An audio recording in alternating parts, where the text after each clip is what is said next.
So, I'm Craig Wood. I'm with AMP Technologies. I'm Vice President for the Western region for AMP. We're based in San Ramon out of Silicon Valley.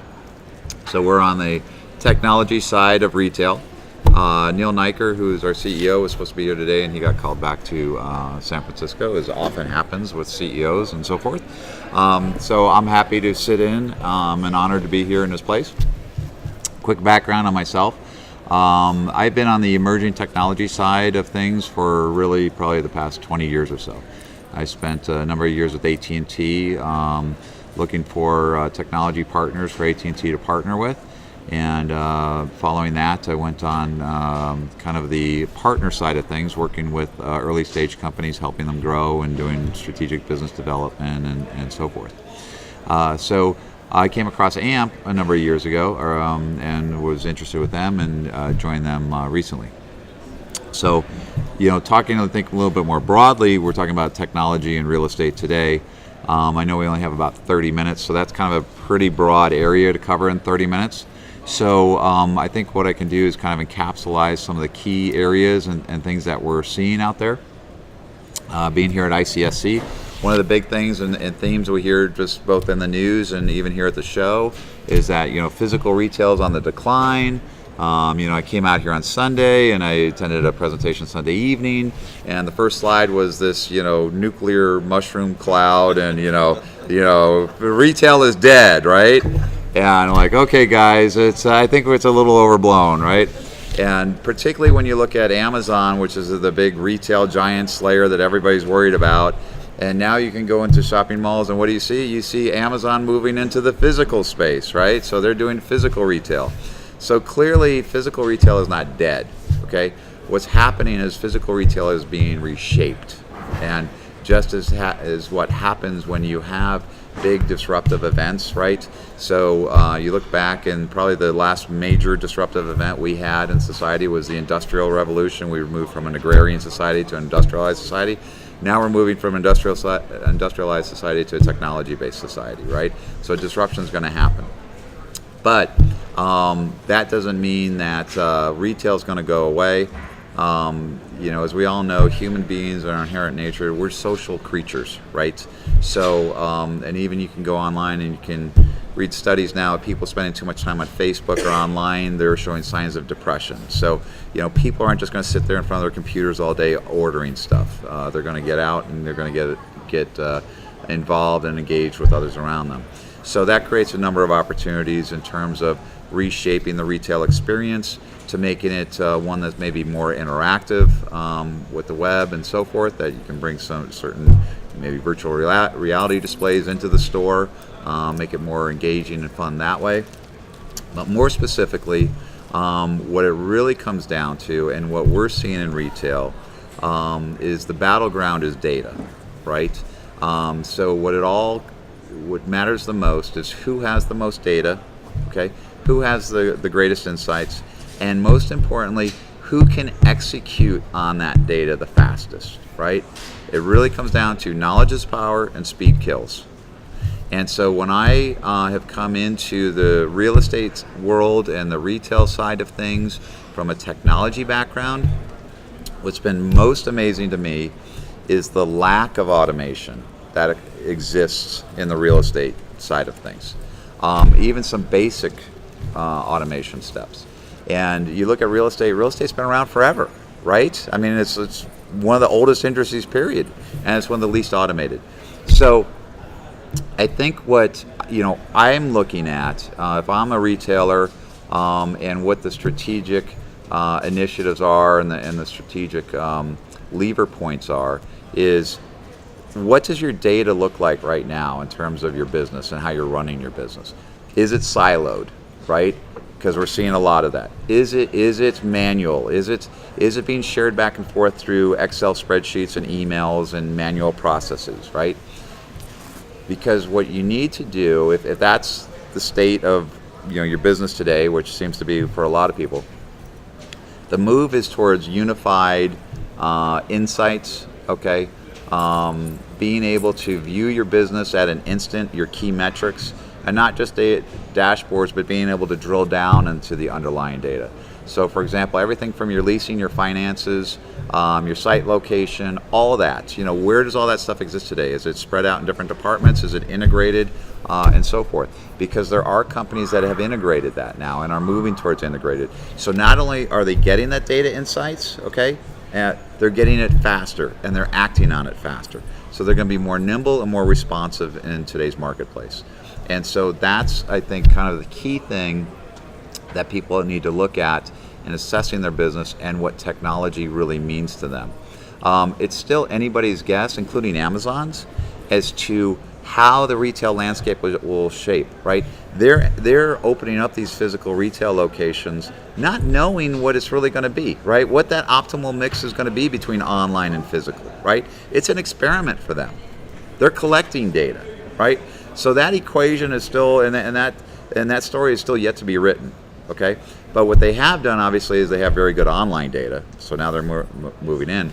And so to compete, I mean, every other retailer just needs to optimize their own data so they're nimble, number one.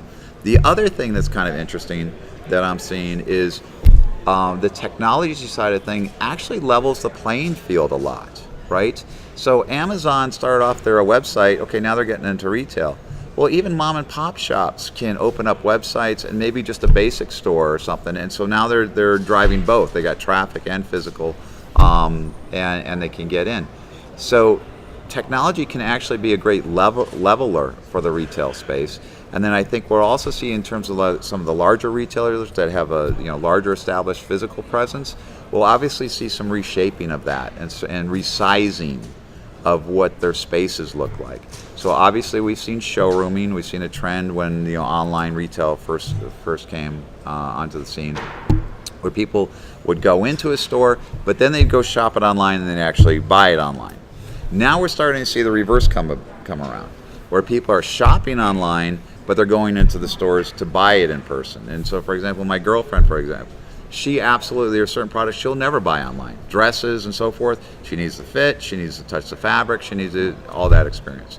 So, what does that end equation look like? And nobody knows at this point.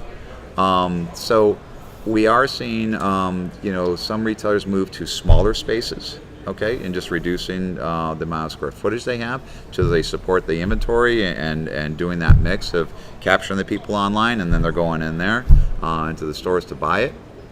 But that's all yet to be written. So, but the real key is the data and what kind of data insights do you have with your consumers, both online, what's your omni-channel strategy, what's your physical strategy, what are you seeing, and then also being able to respond and react from an enterprise level from the data coming in and being able to be one of the first movers out there, because those that move fastest will win and capitalize on that. So any questions or anything, or any other? When Walmart first came on the scene and was really rolling out nationwide, their edge was data. They had real-time information in their warehouses of what was being sold in the store, so they were always ready to replenish the goods on time.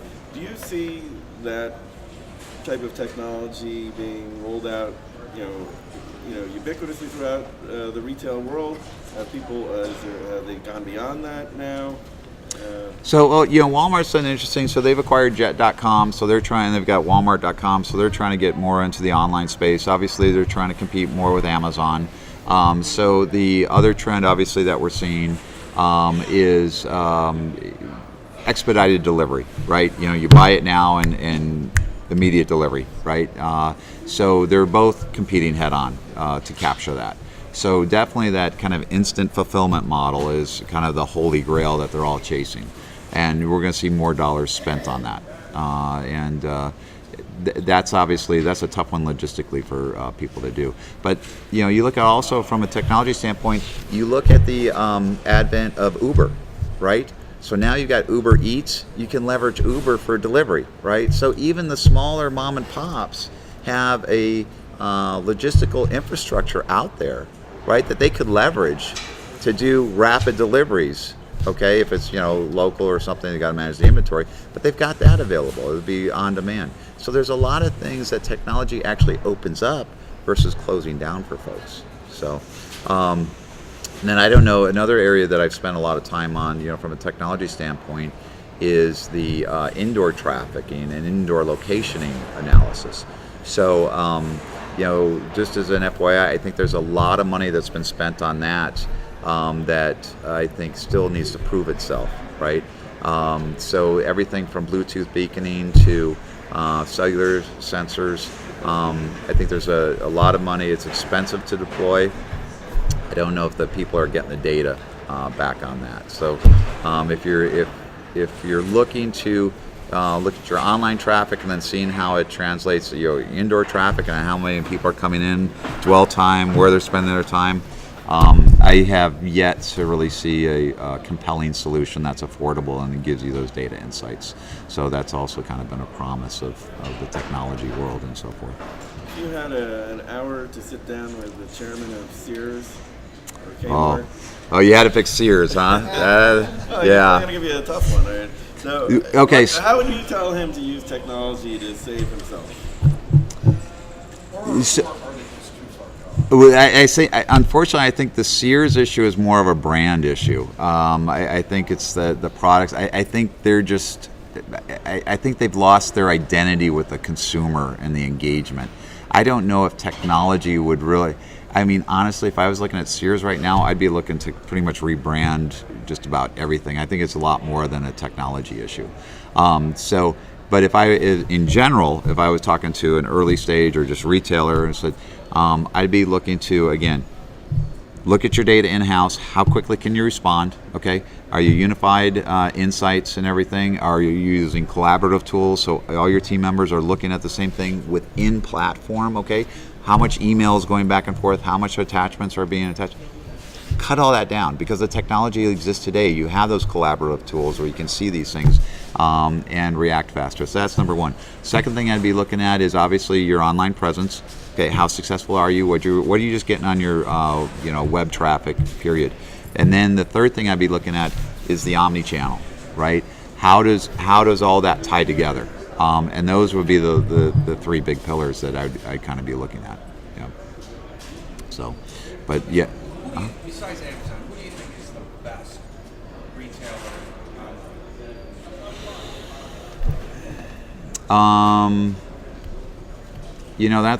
That's a really good question. I think Amazon's still the ones that they're kind of blazing the trail. There are some things that I look at more of niche players that are getting. Yeah, I think honestly, I think Walmart's still doing some catch-up work.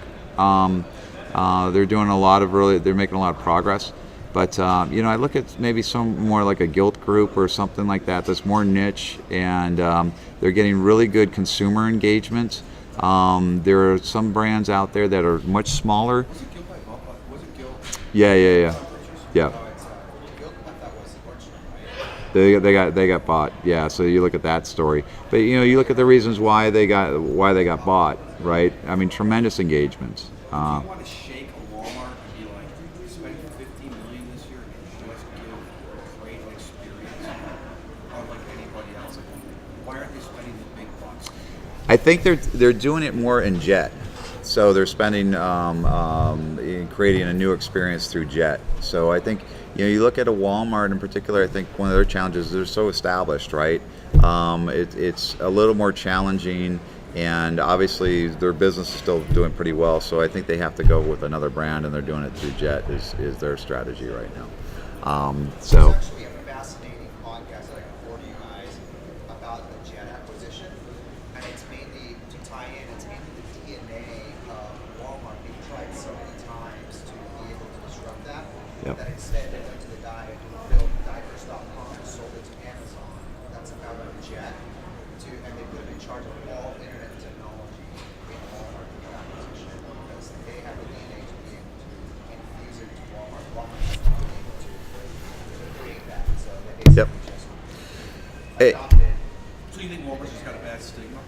No, I don't think it's a stick. It's just a cultural thing. They have so much mass, they have so much inertia from their traditional business line that it's just trying to turn that aircraft carrier around. A lot of times it's easier and better to acquire that outside asset. And that's another really good point. I didn't really think of talking about technology. Another thing that we see, it's a cultural thing within the company, right? So we had some meetings out here where they were really interested in technology, but the leaders of the company have been doing things the same way for so long that they're like, well, why can't we just keep doing that? Like, well, because that's not going to get you to where you need to be in the future, right?